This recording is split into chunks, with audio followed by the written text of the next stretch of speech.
Y hablemos de otro tema importante, la gratitud. ¿Qué rol juega la gratitud en el desarrollo y crecimiento personal y en la búsqueda de una vida plena y la felicidad, obviamente? Pues voy a poner un ejemplo, en mi caso, de una falta de gratitud por mi parte y una lección que recibí.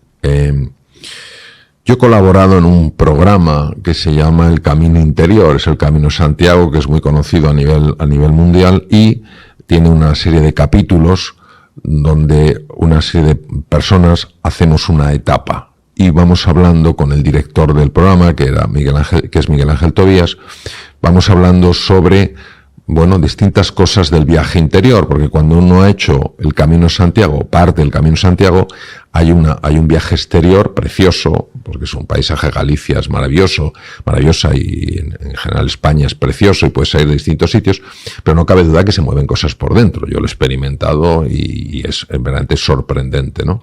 Entonces yo pedí hacer el camino desde Ocebreiro a Triacastela, que está en Lugo, los dos. Entonces, al llegar a Triacastela, después de hacer mi etapa, en la que me iban entrevistando sobre los procesos internos, etcétera, que suceden pues cuando uno está haciendo esta vía del peregrino, cuando llegamos a Triacastela fuimos a cenar y yo pedí un filete, un entrecot, y la verdad es que estaba un poco duro, y dije, esta carne está dura.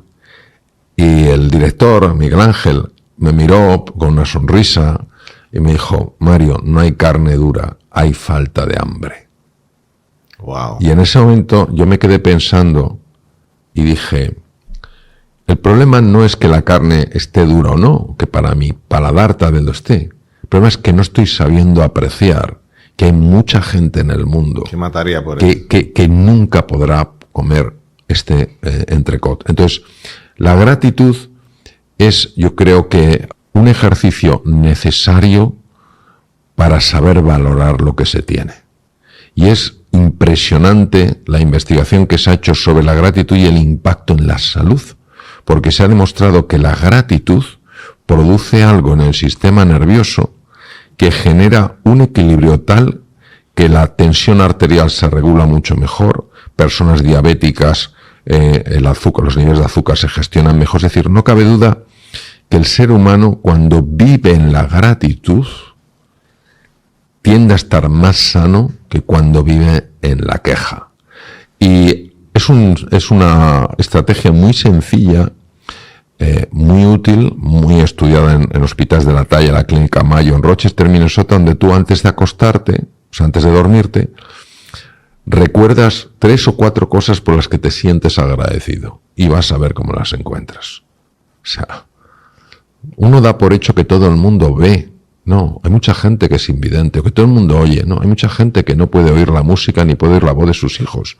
Hay mucha gente que da por hecho, pues eso, que lo normal es tener un techo en el que cubrirse. Hay mucha gente que no. Entonces, cuando vamos empujando nuestra atención para darnos cuenta no de lo que nos falta, sino de lo mucho que tenemos, entonces pasan cosas. Entonces, acostarse con este gesto de gratitud, que lo llegas a notar como sensaciones, es decir, no es un ejercicio intelectual, es una experiencia sensorial. Y cuando te levantas por la mañana y dices, ¿de qué estoy agradecido? Pues yo voy a decir una cosa que es como muy sencilla. A lo mejor que te has levantado sin ningún dolor. Hay gente que se levanta todos los días con dolores. Tiene lo que se llama dolor crónico. Todos sabemos lo que es levantarte y tener dolor de cabeza, o que te duele un diente, o que te duele una rodilla. Y sabemos cómo te afecta. Hay gente que todos los días se levanta con dolor. Y aún así, muchos de ellos, a pesar de eso, sonríen. Entonces, sencillamente para que nos demos cuenta de que la gratitud es una forma de ser y estar en la vida, que no solamente hace que estemos mucho mejor por dentro, desde el punto de vista afectivo, sino que además tiene un impacto clarísimo en la salud. Yo quiero dar un testimonio a partir de un video que vi donde hablabas del tema de la gratitud. Pues empecé a incorporar la práctica de hacer un ejercicio de gratitud a primera hora de la mañana y al final del día. Interesante como el mismo ejercicio produce resultados diferentes. En la mañana, cuando hago el ejercicio de gratitud, me lleno de energía y me lleno de empuje a afrontar todas las circunstancias del día. Cuando lo hago en la noche, me relaja y me da mucha sensación de paz. Claro. Entonces, el mismo ejercicio en momentos diferentes te genera un beneficio impresionante. La verdad que no quería dejar de mencionarlo porque es algo que ha cambiado mi vida y que te lo agradezco muchísimo. Me parece maravilloso. Hablemos un poquito de la mentalidad de abundancia. Un mundo donde la escasez percibida es prácticamente la norma. ¿Qué tan importante es la mentalidad de abundancia y por qué tenemos que tratar de desarrollarla? La mentalidad de abundancia se desarrolla cuando tú entiendes que el universo es por naturaleza abundante. Yo creo que nos imaginemos dos personas a las que les gusta el dulce y tienen una pequeña tarta, un pastel, y se están peleando a ver quién se come el pedazo más grande. Esto corresponde a una mentalidad de escasez, es decir, para que yo tenga, tú no tienes que tener. Esta es la base de la avaricia, no de la ambición, sino de la avaricia. Es decir, para que yo tenga más, tú tienes que tener menos. Esto llega a un punto en el que no hay suficiente para calmar la avaricia, ¿no? Entonces, ¿dónde está la mentalidad de abundancia? La mentalidad de abundancia es cuando uno mira alrededor y observa que hay una cocina, que hay todo tipo de ingredientes, que hay todo tipo de aparatos y todo tipo de recetas para hacer los mejores pasteles del mundo. Entonces, en ese momento dejan de rivalizar y empiezan a cooperar. La mentalidad de abundancia no puede estar sobre la mesa si no hay una disposición a cooperar. Toda conducta que rivaliza bloquea por completo la abundancia. Una cosa es competir, para ser mejor. Otra cosa es rivalizar, es decir, te voy a quitar todo lo que tengas para quedármelo yo. Y entonces la mentalidad de abundancia se entiende cómo funciona el universo. ¿Qué pasa? Que el universo no es generoso con una mentalidad mezquina. Y dirás, oye, pero yo conozco gente que hace daño. Hace daño y ha conseguido, imagínate, amasar un enorme capital. ¿Es feliz?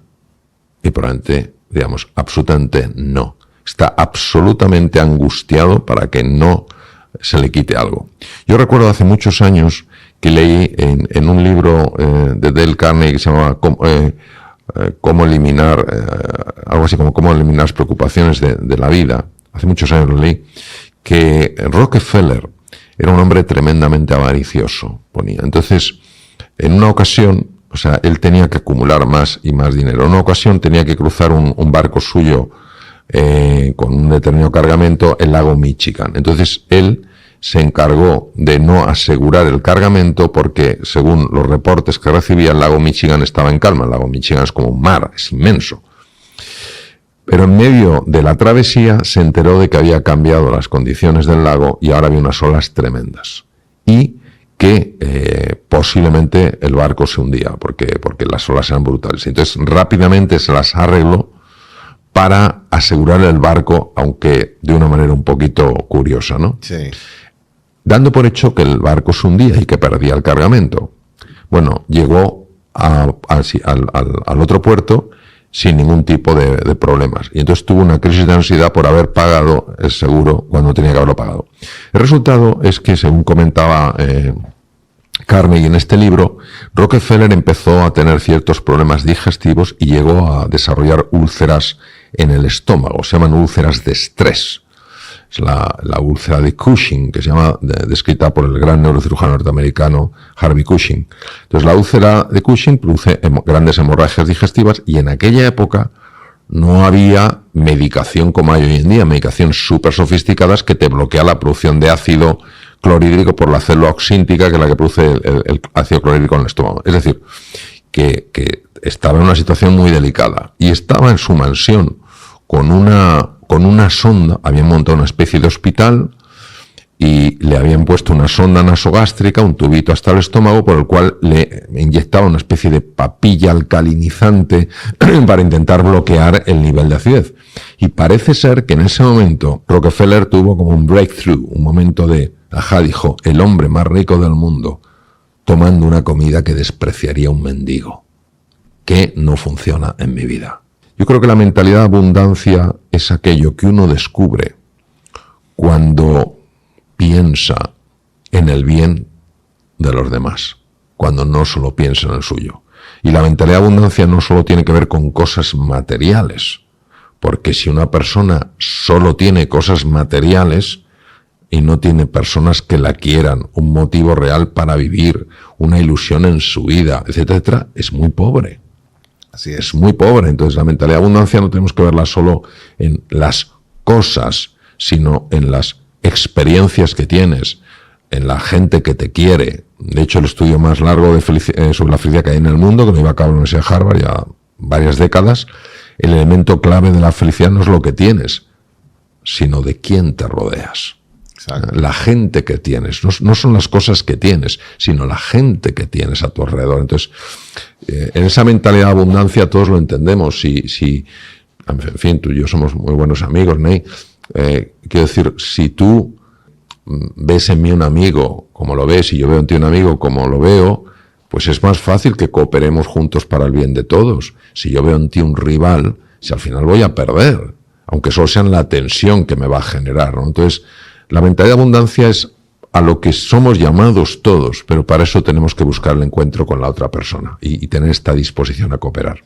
Yo tengo una definición personal un poquito breve. Yo creo que una persona con mentalidad de abundancia es una persona que asocia su bienestar con el bienestar de los demás. Ve su bienestar como un resultado de generarle bienestar a los demás. Y puedes reemplazar bienestar por cualquier otro término, pero siempre piensa que lo que tú tienes y lo que tú recibes, dinero, es porque ayudas a otro a producir dinero.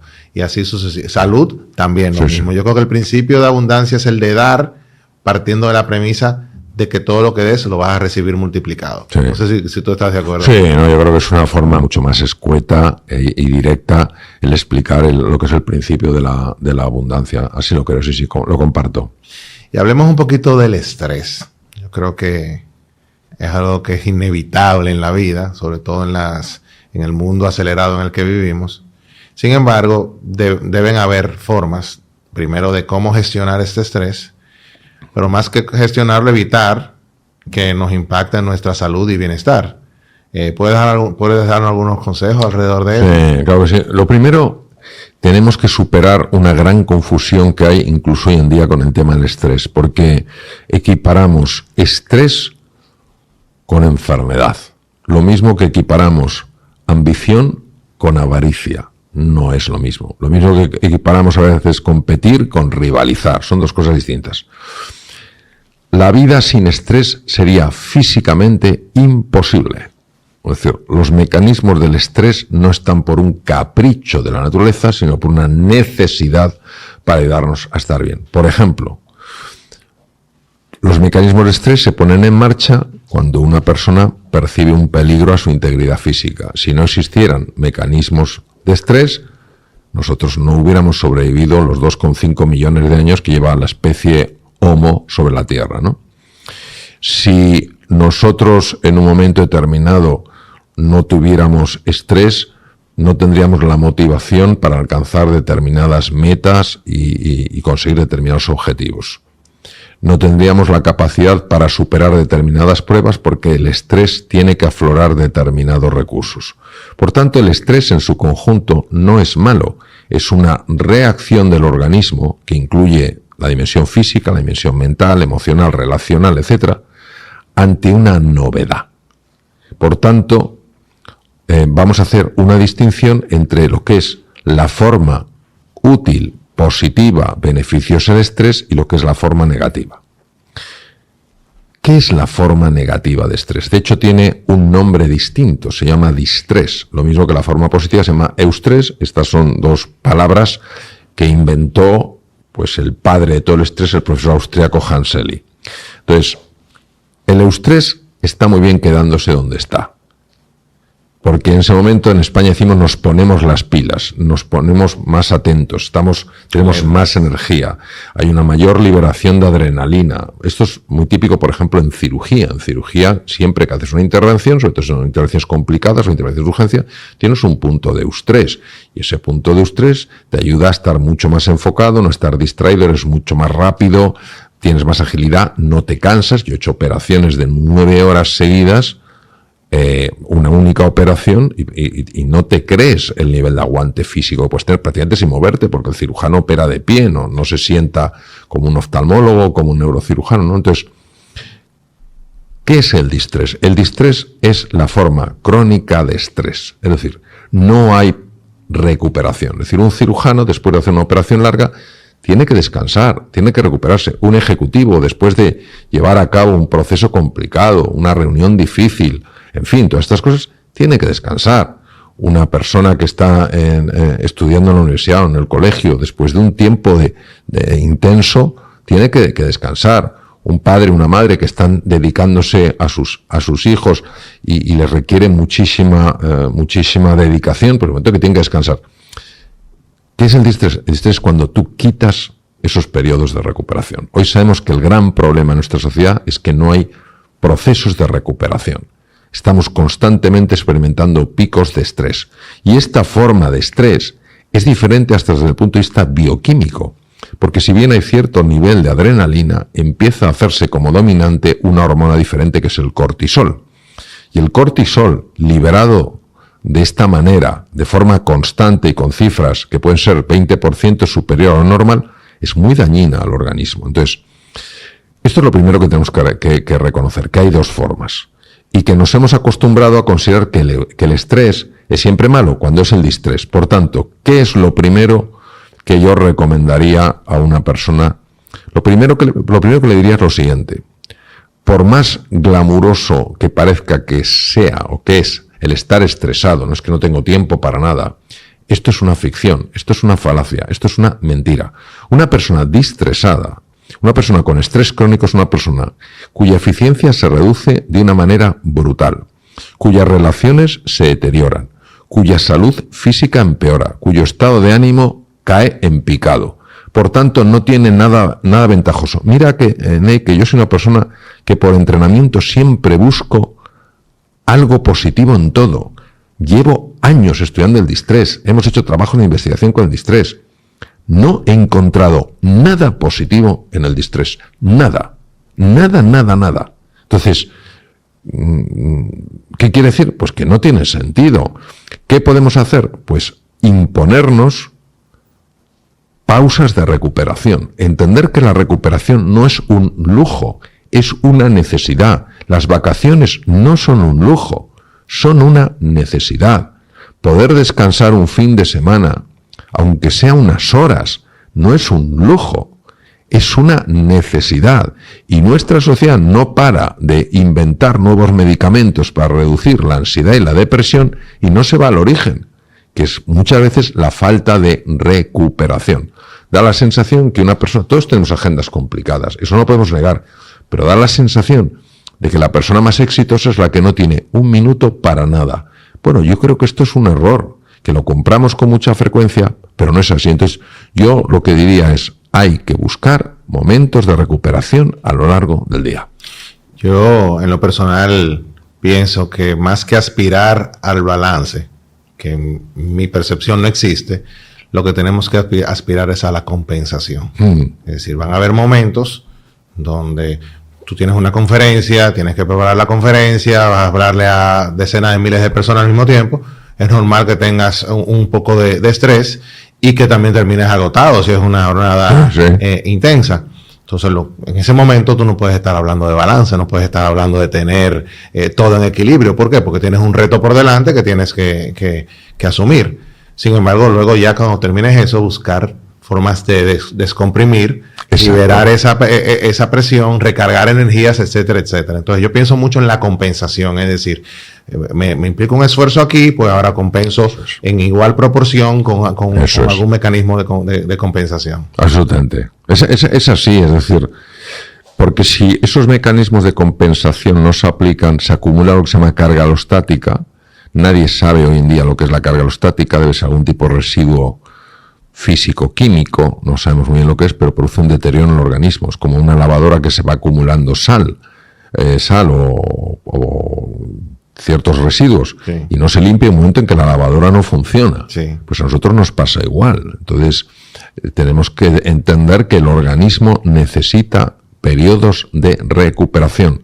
Fíjate que si a un animal, el profesor Hans Selye, que fue el que descubrió los mecanismos del distrés, él sometía a las ratas, era su animal de experimentación, las ratas, luego él también trabajó con otros animales, pero fundamentalmente con ratas, a estrés crónico.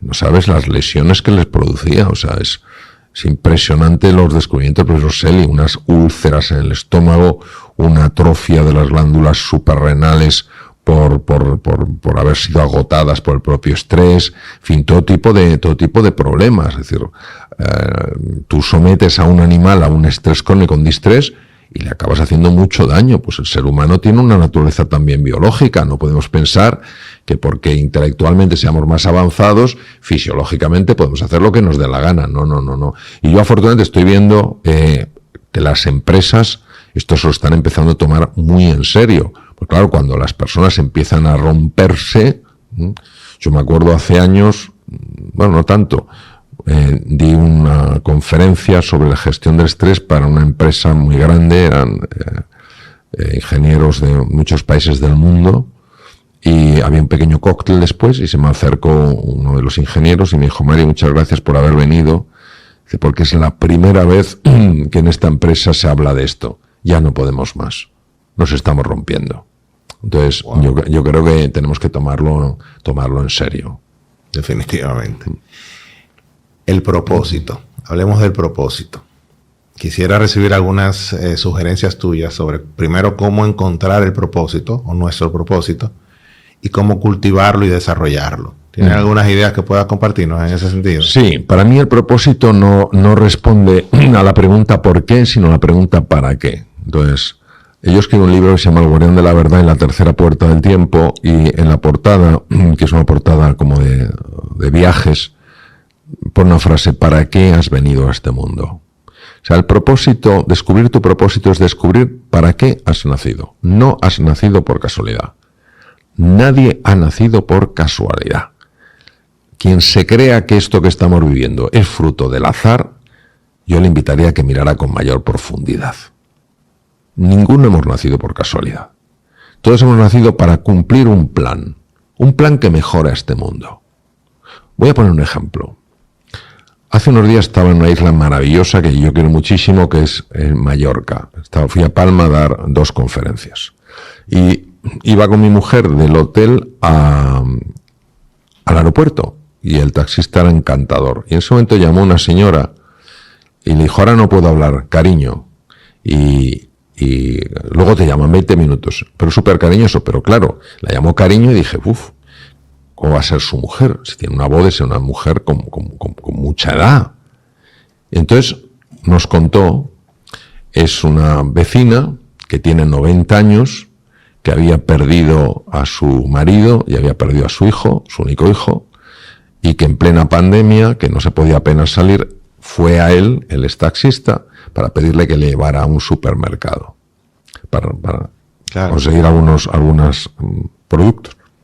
Entonces este hombre, cuando hablaba de ella, hablaba con un cariño, hablaba con una ilusión. Entonces, este hombre conduce un taxi, pero ha encontrado su propósito. ¿Para qué está? Pues para ayudar a otras personas a superar sus momentos más difíciles, para que otras personas no se sientan solas. Mira, yo encontré mi propósito siendo joven, cuando en un telediario vi un cataclismo y escuché: los médicos hacen lo que pueden para salvar la vida de los supervivientes, ¿no? Aunque estaban muy heridos. Encontré mi para qué: para reducir el sufrimiento humano. En esta segunda etapa de mi vida, que dejé ya la cirugía hace 22 o 23 años, ¿para qué? Para ayudar a las personas a descubrir quiénes son en realidad y para vivir de acuerdo a quiénes son y no a quienes creen que son. Entonces, el propósito siempre lo encuentras en relación con los demás. Y es una revelación. O sea, el propósito es algo que te es revelado. No es algo, en mi experiencia, que intelectualmente empieces a decir: tienes que hacer el trabajo. O sea, tú tienes que preparar el terreno. Pero el descubrimiento de tu propósito, en mi experiencia, es algo que te es dado. De repente lo ves. Y es muy difícil que encuentres tu propósito si no está incluido en lo que haces un sentido de contribución. Porque la palabra que más se acerca a propósito para mí es contribución. Siempre que tú estés haciendo una contribución, aunque sea una sonrisa mientras estás atendiendo a una persona en tu comercio, o haciendo un programa que pueda ayudar a las personas, o aquí en esta entrevista, pues que algún mensaje pueda serle de ayuda a los que nos escuchen y nos vean. Eso ya estás siguiendo tu propósito. Porque eso es lo que realmente le da incentivo a la vida. O sea, si todo empieza en mí y acaba en mí, pues eso se queda un poquito vacío. Si yo veo que lo que hago está ayudando a otras personas, como la felicidad siempre es algo compartido, el bienestar subjetivo es propio de uno porque es el goce de los sentidos. Pero la felicidad es el gozo del corazón. No puede haber gozo del corazón sin unión, sin encuentro. Entonces, yo creo que no nos tenemos que obsesionar con el propósito, sí enfocarnos en que todo lo que hagamos tenga una orientación a contribuir, aunque sea de una forma muy sencilla, a hacer de este mundo un lugar mejor. Has mencionado en tu explicación dos palabras que me han llamado la atención: encontrar y revelar, lo cual me hace, o de cierta forma corrobora mi teoría de que muchas veces tenemos ese propósito, simplemente no lo hemos definido, articulado y potenciado en su justa dimensión. O a veces subestimamos nuestras labores y nuestras acciones y no nos damos cuenta del gran impacto que tienen y cómo nosotros estamos cumpliendo un propósito que probablemente no hemos tangibilizado ni escrito, pero está ahí. De hecho, me viene a la memoria una situación que me contaron de un niño con un síndrome de Down, cuya habilidad extraordinaria, porque no puedo calificarla más que como extraordinaria, era que si veía dos personas enfrentadas, las que fueran, se acercaba a una, la agarraba de una mano, se acercaba a la otra, la agarraba de la otra mano y desaparecía en ese momento el conflicto. O sea, wow. Quien no considere que esto es algo extraordinario, se tendría que preguntar por qué se escriben tantos libros, hay tantos cursos, hay tantas cosas sobre cómo manejar los conflictos. Pues aquí tenemos un joven con un síndrome de Down que no es que lo sepa, es que lo sabe hacer. Entonces, que nadie me diga que este joven no está viviendo su propósito. Así es. Entonces, yo creo que tenemos que ver el propósito como algo profundamente inspirador y profundamente cercano. Porque esto es como cuando uno le ponen la figura, voy a poner un ejemplo un poco de lo que me viene a la cabeza, la figura de un santo. Si a ti te ponen un santo a 4 metros de altura, dices, la vida podrá ser así.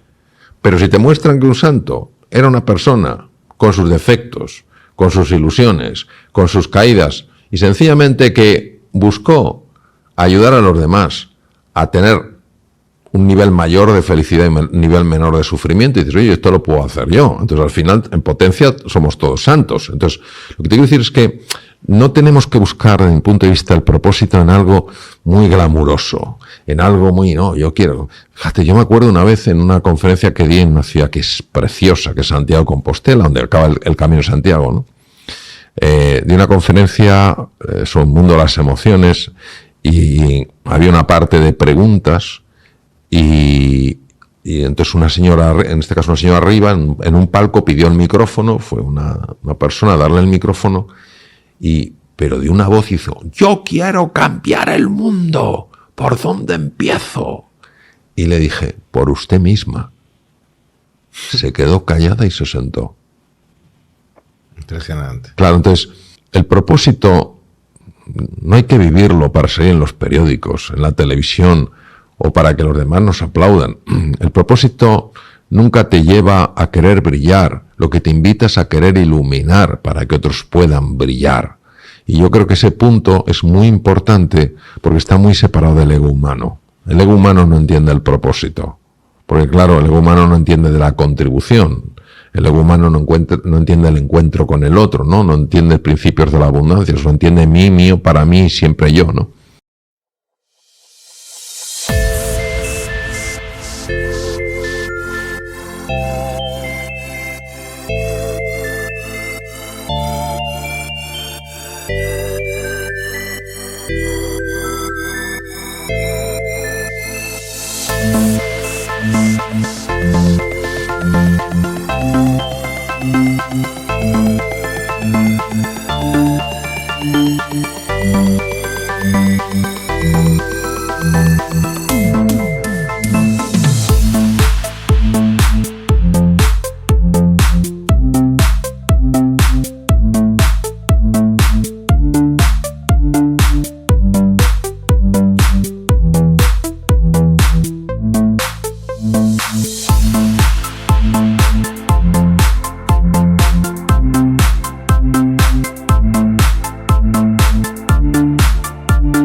Música